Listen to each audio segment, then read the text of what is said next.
The family is the basic unit of our society, the group that works together, plays together, suffers and triumphs together.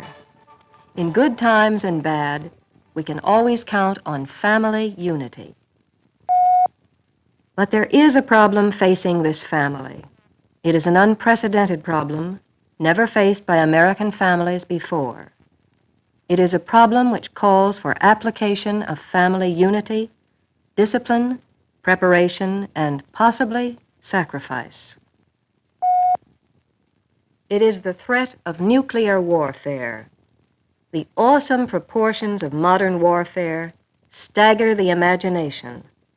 Weapons with millions of tons of explosive power can be delivered on our homes by supersonic planes and soon by intercontinental missiles. Faced with this massive threat, our nation is reacting as it has always reacted to danger, by diligently preparing new defenses. One of the principal means of protecting us is by civil defense and defense mobilization. This is a major responsibility of your federal, state, and local governments, which have detailed plans to meet every phase of a national emergency. The threat to our security is so broad, however, that official preparations of our governments are not enough. The responsibility for survival must be shared by every citizen and every family. This is because civil defense planning from the federal level to the family depends for its success on similar planning at every other level. The problem is one of national survival, and the only answer is a strong network of civil defense preparations across the entire nation. An attack upon our nation may destroy many targets and cause much damage, but if all of us have cooperated in building this network of civil defense, we can be assured that our nation will survive. We hear much talk about secret weapons.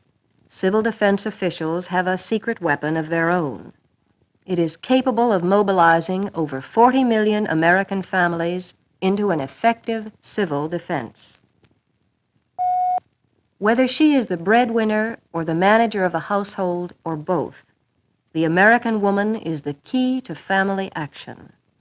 The entire family looks to her for leadership in the home.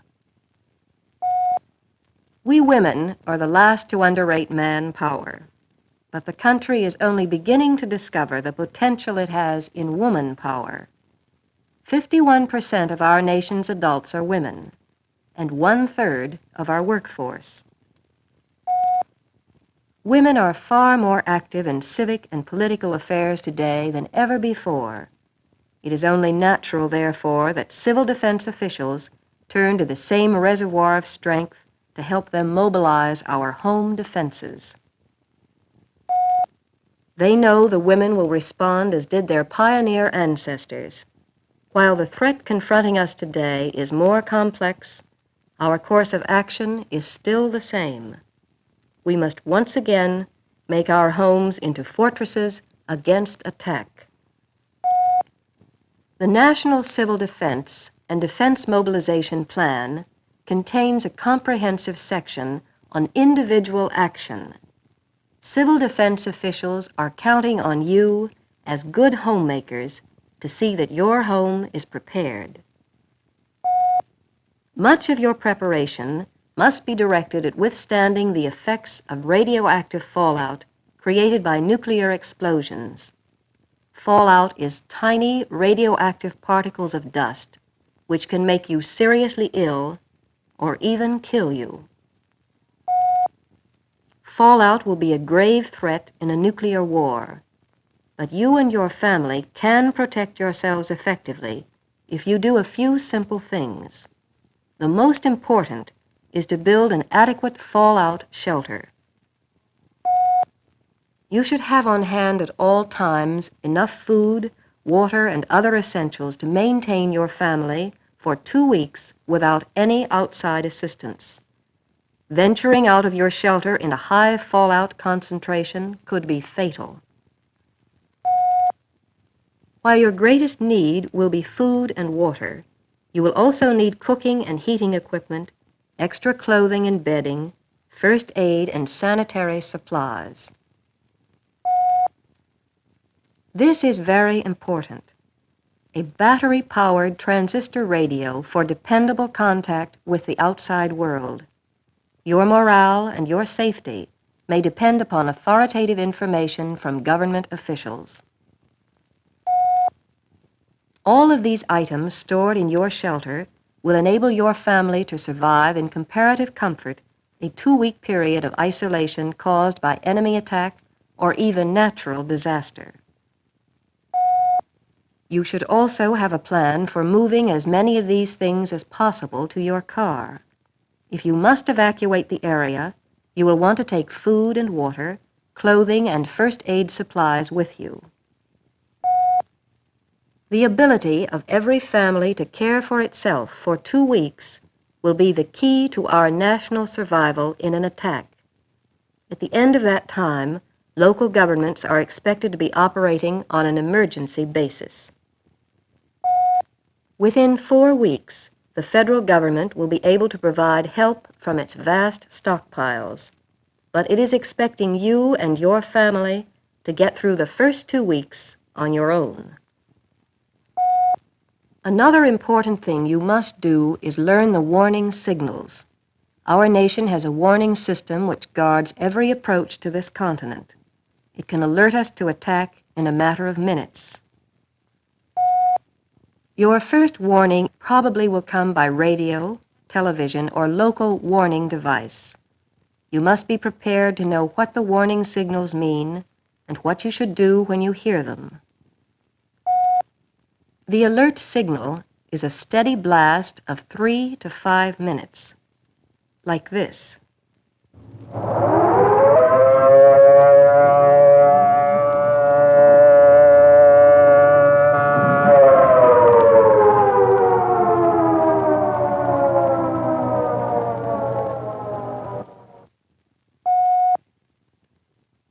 When you hear the alert signal, an attack is probable. You should take action as directed by your local government. Tune your radio to a CONELRAD frequency and proceed according to your community's emergency action plan.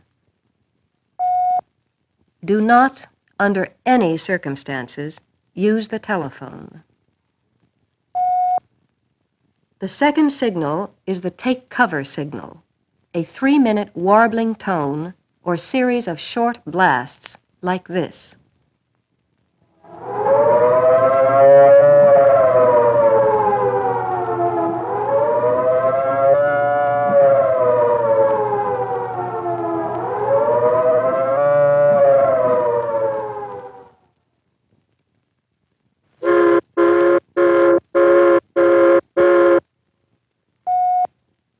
These sounds mean attack imminent.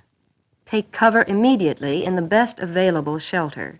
If you are in a building that has no prepared shelter, go to the basement or to an interior first-floor room and lie face down on the floor. If you are outdoors or in a car, go to the nearest shelter. If you cannot reach a shelter, lie face down on the ground, in a ditch if possible, or open the windows of your car and crouch on the floor. Your reaction to these signals must be instantaneous.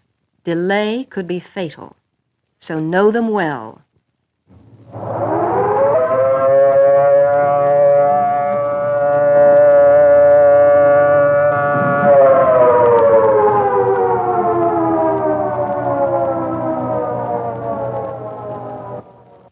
Alert, take action as directed, and the warbling tone.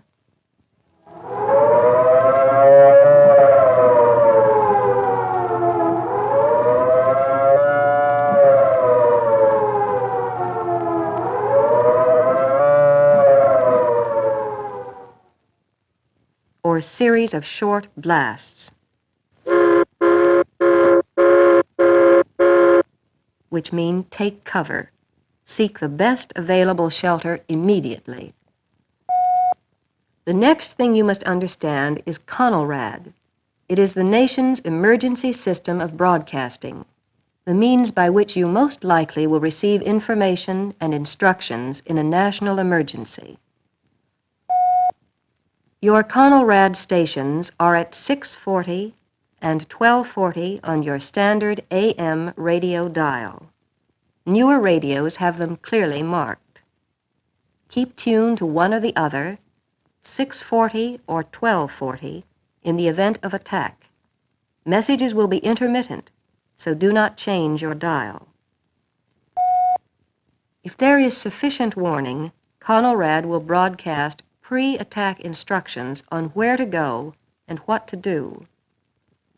After an attack, it will broadcast evacuation instructions and other important information.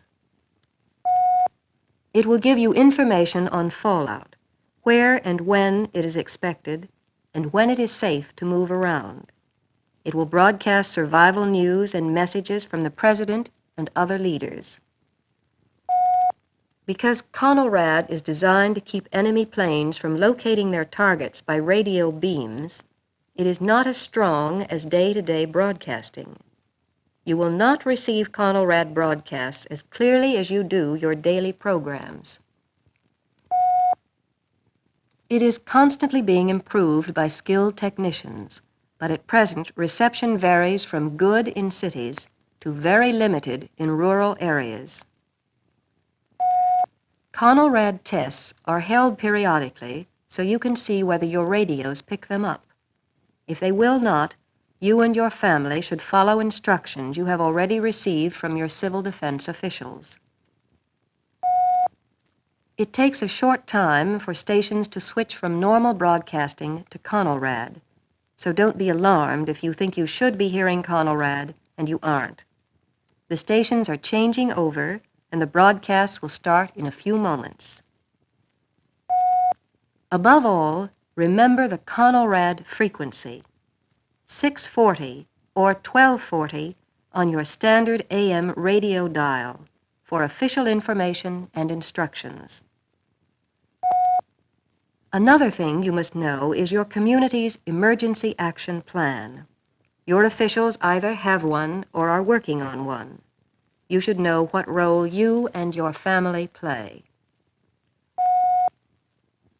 Your community's plan may call for evacuation.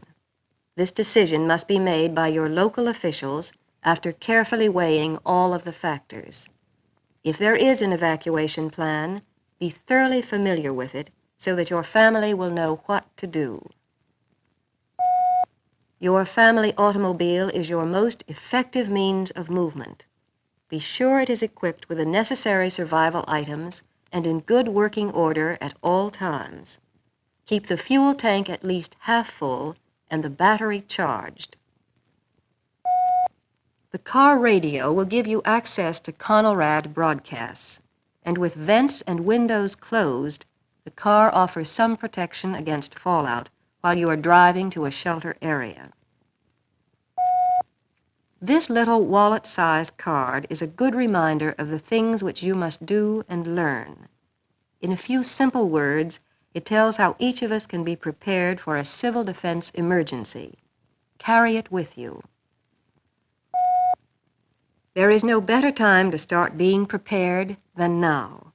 Ask your civil defense officials for a supply of these cards and see that each member of your family carries one with him. It will be a guide and a reminder to do these things. Learn your warning signals. Attack alert and attack take cover. You must be able to recognize them and know what to do when you hear them. They call for immediate and instinctive action. Learn how to use CONELRAD, the emergency system of broadcasting by which you will receive official information and instructions. Remember the CONELRAD frequencies, 640 or 1240 on your standard AM radio dial. Keep tuned to one or the other. Know your community's emergency action plan and your role in it. Your civil defense officials will be glad to help you work out your plans in accordance with theirs. Build a shelter which will protect your family from radioactive fallout. Stock it with food and water and other supplies which will sustain your family for 2 weeks. By that time, you should receive outside help. Learn the other protective measures against fallout. You must know how to find the most protection if you can't get to a shelter. You must know how to decontaminate yourself if you have been exposed to fallout. Learn first aid and home emergency preparations, such as firefighting and home rescue techniques. The help of trained specialists will not be available in an emergency. We will have to be prepared to protect our own homes and our loved ones. These are all simple preparations. Many are just good housekeeping techniques applied under emergency conditions. With a little study and a little practice, every member of the family will use them instinctively in an emergency. As your family participates in many activities as a group, so it must participate as an efficient group in the vitally important activity of personal and national survival. Planning and preparations not only will make your home a fortress, it will add to your community's preparedness, to state and federal preparedness. It will help make our nation so formidable that no enemy will dare attack us.